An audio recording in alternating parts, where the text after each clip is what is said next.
Hello tout le monde, alors aujourd'hui, on est dans ma chambre.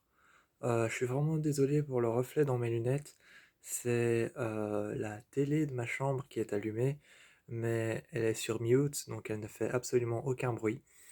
Donc aujourd'hui, la vidéo s'intitule 100 films d'horreur à proposer.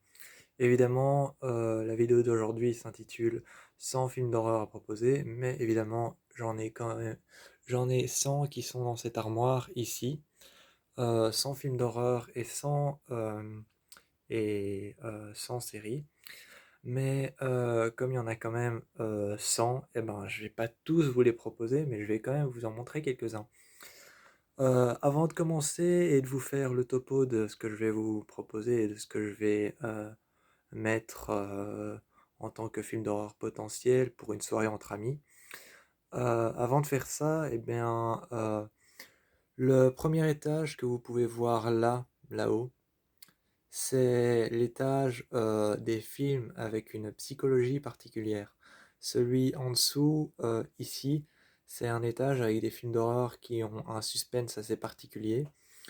Celui d'en dessous, qui est juste là avec la série Pretty Little Liars que vous pouvez voir dans le coin, c'est les maisons hantées, les thrillers et sur le coin, tout au fond, près de mon bras, ce sont les thrillers et juste à côté du dernier thriller, on a les maisons hantées.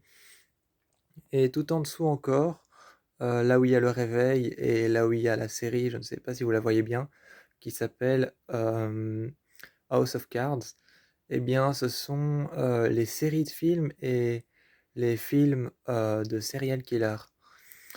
Donc, en dessous, ce sont les films d'horreur tels que les films d'horreur qui sont normaux.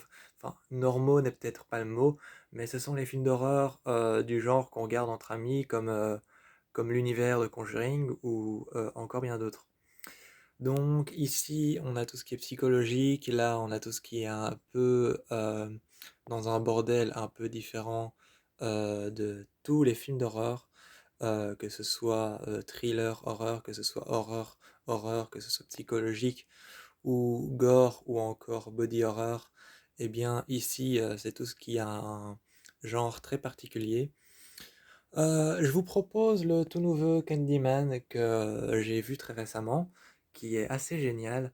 Je vous propose dans les psychologiques en haut, vous le voyez peut-être pas, mais il est quelque part là-bas tout au fond.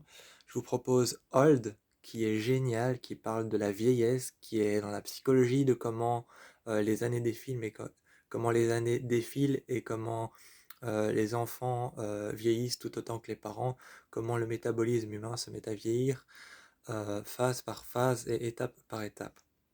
Ensuite, toujours dans les psychologiques, je peux vous proposer aussi, il était sorti en 2021 et il y a eu beaucoup de rumeurs dessus. Il y a eu beaucoup de personnes qui ont dit et prétendu que c'était l'un des meilleurs films d'horreur. Euh, Last Night in Soho. C'est un film d'horreur avec Anya Taylor-Joy qui a fait déjà pas mal de films d'horreur, notamment des films d'horreur psychologiques. Elle est de retour dans un nouveau film d'horreur qui s'appelle Le Menu, qui est une comédie horreur, une comédie horrifique. Et donc, dans Last Night in Soho, qui est là-haut, eh bien, on a Anya Taylor-Joy avec Thomasin McKenzie qui sont en vedette dans ce film et qui nous sortent un film tout à fait psychologique sur le Londres des années 80 et avec une artisan styliste qui a le pouvoir de voyager dans le temps et qui va se retrouver face à un meurtre non résolu et qui va voir les années se dilapider et son monde se dilapider tout autant que le passé et va finir par voir ce meurtre arriver dans sa propre vie. C'est un film assez génial, donc vous pouvez voir aussi que j'ai quelques Chucky qui sont là-haut, à côté de Valériane et Lucie.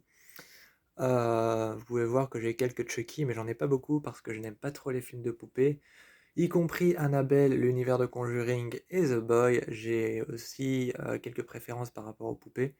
Tout en dessous, mais je ne peux pas vous montrer plus bas, tout en dessous de là où il y a mon réveil, vous pouvez voir la pop, de l'exorciste. Tout en dessous, ce sont mes exceptions.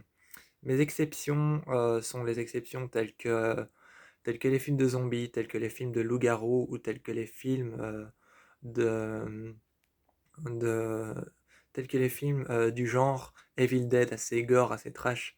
Ce sont mes exceptions parce que j'ai quelques exceptions quand même, comme par exemple euh, un film de zombies qui s'appelle Mummy ou encore un autre film de zombies, Rabbit, ou encore tel que Rabbit, ou encore un autre film de zombies qui s'appelle Préjugés et zombies. Zombies et préjugés. Celui-ci, c'est une petite exception, je l'aime beaucoup parce qu'il est assez long et qu'il parle d'un mariage avec une femme qui doit affronter une armée de zombies avant de se marier. Et tout à la fin, on la voit se marier avec les zombies qui sont en train de mourir autour d'elle.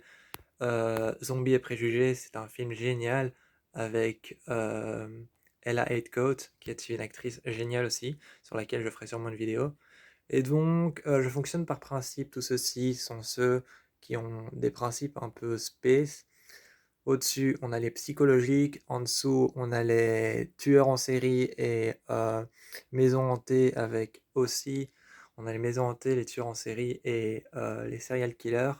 Et évidemment, je ne vous l'ai pas montré, mais comme en dessous, là, on a les serial killers, les maisons hantées et tout ce qui parle de fantômes et vraiment de demeures hantées par un esprit malveillant. Eh bien, comme à côté on a les serial killers et les tueurs en série, j'ai la saga Saw de James Wan. Et donc, je n'ai pas à vous la proposer pour ceux qui sont trop attirés par le paranormal ou les fantômes ou encore l'esprit gothique des films d'horreur et qui n'aiment pas trop l'esprit gore de Saw. Je ne vous le propose pas, mais pour ceux qui aiment bien l'esprit gore de Saw, le tueur en série et la manière dont il fait ses jeux, eh bien, je vous propose Saw, évidemment, parce qu'il y en a blindé, il y en a de ouf, il y en a blindé, il y en a 10, il va peut-être y avoir un 11. Et donc ici, on a les nouveaux, tels que Action ou Vérité, il y a Split avec Anya Taylor-Joy, une nouvelle fois, il y a The Turning, il y a, il y a le dernier Détour mortel, il y a le dernier Saw, il y a Split, il y a The Turning, et il y a Méandre, qui est un film d'horreur génial. Méandre, c'est une femme coincée dans un tunnel qui va devoir affronter des obstacles et qui va se rendre compte qu'à la fin, elle est morte dans le tunnel à plusieurs reprises. Ça parle en fait de la manière dont on perçoit la vie et dont la vie est jonchée d'obstacles. Et donc Méandre est un film d'horreur génial. À la base, ce devait être un court métrage, mais c'est devenu un long métrage. Et Méandre met en scène cette jeune femme dans le tunnel qui va donc avoir plein d'obstacles et se rendre compte qu'elle est morte dans le tunnel. Euh, Elle met en scène la vie et elle met en scène la manière dont la vie est jonchée d'obstacles qui se mettent devant nous et au travers notre chemin. Je vous dis ciao pour une prochaine vidéo parce que ça pourrait continuer car j'en ai encore sur mon bureau là-bas, mais ce sont les films d'exorcisme et mes films préférés tels que encore plein de films que j'aime bien. Il y a, c'est de reculer 2 minutes. Donc on a évidemment ici, vous pouvez peut-être les voir si je cadre bien derrière mon épaule. On a The Forest qui est génial avec Nathalie Dormer de Game of Thrones et on a aussi avec Bella Thorne et Richard Harmon de L'Essent. On a I See You qui est un film avec la fin la plus mélodramatique du monde. Je le trouve génial et je le conseille à tout le monde. Je vous dis ciao pour une prochaine vidéo. C'était mes conseils sur les 100 films d'horreur que j'ai dans ma collection.